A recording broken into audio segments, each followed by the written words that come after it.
Hey, this is episode number 8, and we are still in day 6. I am trying to make videos as short as possible so they don't get boring. But I am not a pro, but I do my best to cover everything in this trip.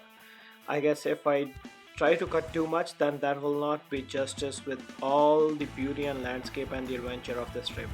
Please bear with me and keep enjoying. I will keep you guys posted with all the adventures we had. Okay, last time when we left the hot springs and we came across herds of the bisons, and we are hoping the same this time. Okay, this is Alaska Highway. Here we go, and our next destination is the White Horse. Now we are leaving Lillard Hot Springs and hoping that we are going to come across so many bisons. And let's see, they should be just around the corner. They're sitting today. Usually, I always saw them standing and walking around. Here we go, folks. These are the bisons around the Alaska Highway. They're always there. This is my second time, especially around the Lillard River Hot Springs. And it is amazing to see these bisons in the wild, but don't go too close to them. And I never tried, and I would never try.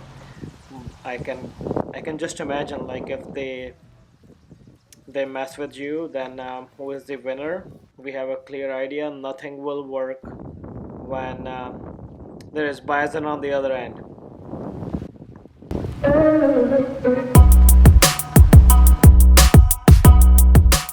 Here we go, heading towards the Cold River. That will be just a quick stop for the gas fill up, but still we are not done with the bisons and the bears. Here we go. Now it's the time for the black bear, and this is the brown bear. And like in this stretch, you have to be ready with your camera and with your eyes open. So that is a amazing stretch along the Alaska Highway where you can enjoy wildlife to its maximum.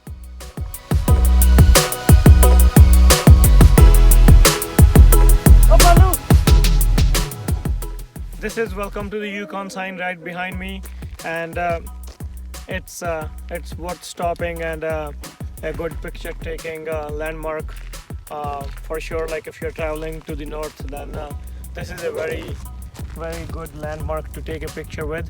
We did that the same thing 5 years ago, and now my son, who was only 3.5 that time, now he is recording the video for me for this landmark. So that is pretty cool.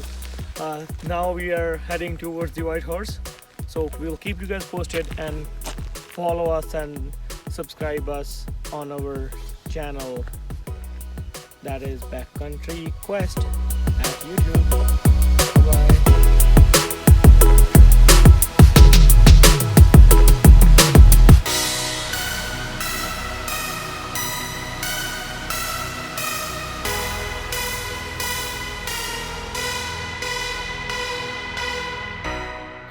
Watson Lake is not too far from that sign which welcomes you to the Yukon, larger than life. I believe in that. And we stopped here at a gas station, filled it up quickly, used the washroom, and then we headed towards a very famous historical signpost forest. It has very deep connection with the history, as this forest represents how everyone who was involved in building this very difficult Alaska Highway, how they were trying to manage their mental health with this signpost forest, and how they were trying to stay connected and at least have that feeling to stay connected with their homes. It does not matter where they came from, but this signpost forest was making them feel connected with their families and their hometowns.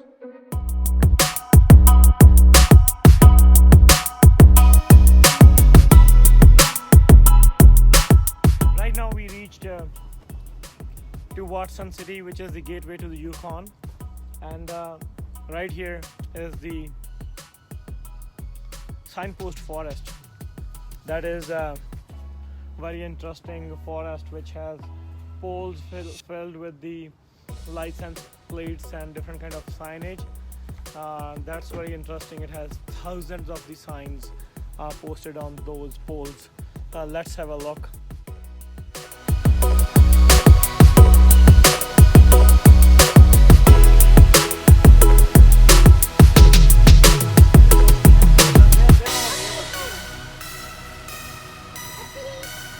Alaska and Manitoba, everywhere, California, New Jersey.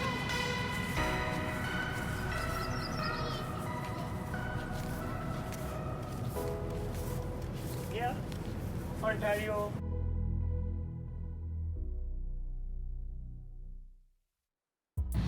This site was created by a soldier who was working in the construction of Alaska Highway in 1942, and he was feeling homesick, and he started an idea of putting his hometown sign in the forest, in the Watson forest area.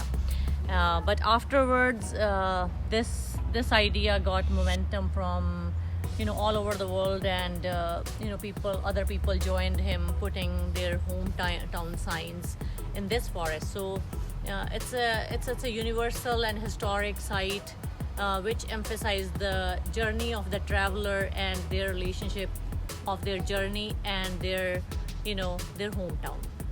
So that's the significance. After having a quick stop at Watson Lake signpost forest, we continued our journey to the White Horse. Alaska Highway is almost paved, but there are certain sections when it is swing between BC and Yukon. It gets gravel at times, but the speed limit is still 70 km/h. That is the maximum, but you have to drive according to the conditions. And then we took a couple of breaks to stretch our legs, and empty highway for the runs, and kids had a lot of fun. And also they tried echoing their voice by calling each other name in the mountains. Here we go, look at this one.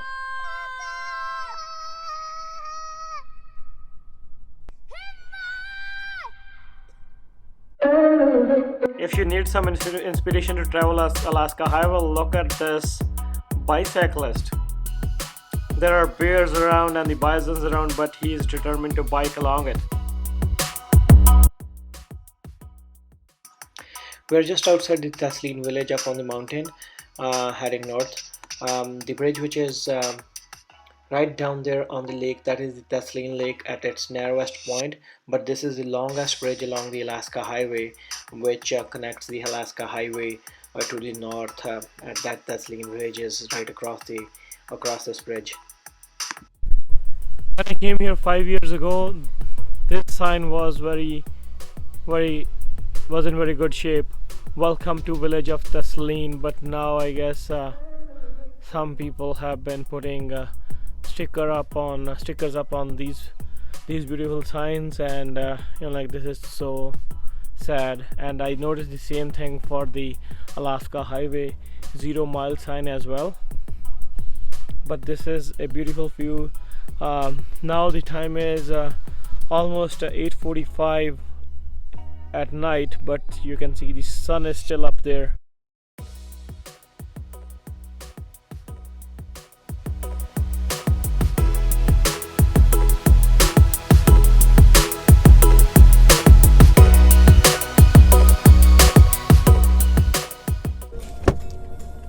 This is the bridge which connects us with the Thessalene village, and this is complete metal bridge. As you can hear, there is a noise coming when we are driving on the metal across the bridge. The speed limit is only 50 km/h on this bridge.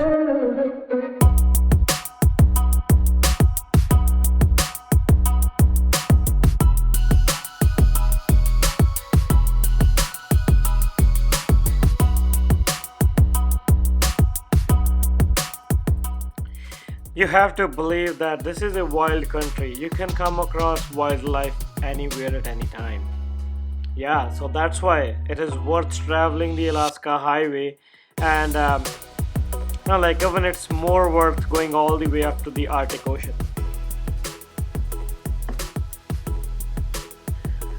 Day 6 was our longest drive since we left home on the 2nd June 2020. We were taking good breaks in the beginning, then because there was nothing much between Muncho Lake and the White Horse. It's about 800 kilometers. Um, the kids enjoyed the whole day, and then they passed out around 11 p.m.